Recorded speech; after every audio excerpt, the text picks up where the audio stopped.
Mirë, do të ndalemi tani dhe do të diskutojmë mbi zhvillimet politike. Për tani nisur së pari me iden tashmë pasi socialistët kanë propozuar rikthimin e referendumeve, madje edhe për ndryshimet kushtetuese, të cilat duan 95 vota dhe që opozita deri tani ka lënë të kuptohet se nuk bashkon votat me maggjorancën. Por gjithashtu do të flasim edhe për Partinë Demokratike, zgjedhjet e brendshme në këtë forcë politike, protestat dhe pa dyshim reagimet. Kam të ftuar ish deputetin Ralph Gjoni në këto momente. Gjoni, përshëndetje.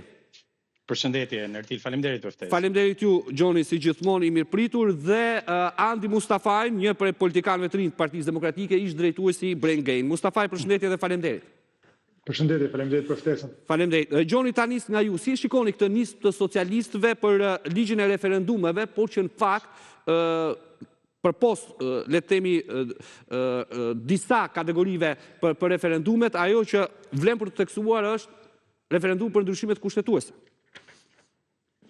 Spari, nuk më kishte lajmëruar që më kishte ftuar bashkë me Andi Mustafarajin, të cilin e përshëndes me pata i ndryshim çastet e fundit. Po, miku juaj. Më ka ngelur mik i vjetër, edhe babai i tij gjithashtu, më ka ngelur mendja ajo fushata e famshme Teci Menjishin. Prandaj thash një prej politikanëve të ri, po të moderuar të Partisë Demokratike.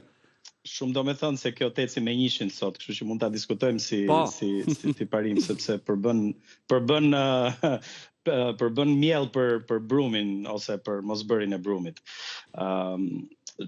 Pra, tek referendumet apo jo, kjo ishte pyetja juaj. Sidomos ajo për ndryshimet kushtetuese. Tani, e para punës, mirë është që populli të ketë një zë, po zëri i popullit shprehet përmes zgjedhjeve parlamentare.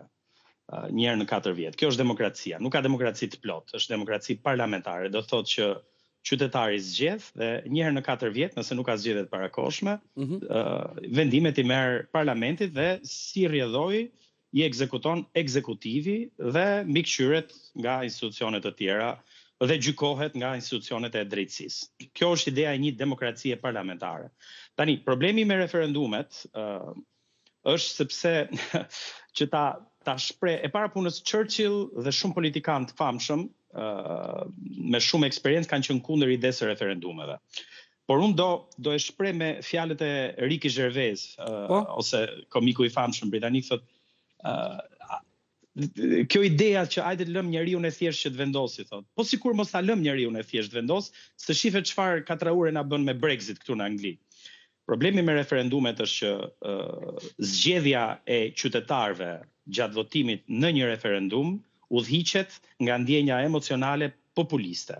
Dhe në momentin që ti lejon këta piktorët e famshëm që unë dëshiroj ti etiketoj, siç është Rama dhe Berisha, që janë piktorë perfekt fabulash, imagjinare, dhe që bëjnë këtë turm popullin në thonjza të besoj në fabulat e prallave me hirushe dhe me borbarda, që këta i kanë veshur petkun e integrimit evropian, apo të demokracisë, apo të zgjedhjes individit, përfundojmë në, le të themi, në një konotacion populizmi, dhe pastaj qytetari udhhiqet nga ide populiste për të votuar për një ide të caktuar. Nuk ka nevojë për referendum. Nuk jam kundër referendumit. Sigurisht, Nertil, lutem, me gjithë respektin.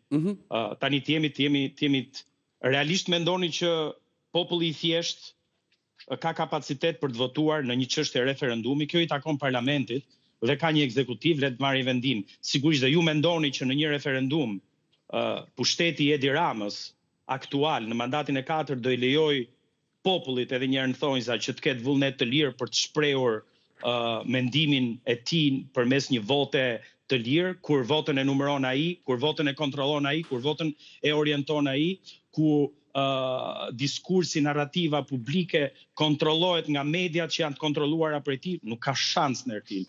Duhet jesh idiot, sot duhet jesh idiot të besosh. Është si puna e Clintonit që tha it's the economist stupid. Është ekonomia o idiot. Dhe sot duhet jesh realisht idiot mendor që të besosh që referendumi do funksiononte në një terren si Shqipëria.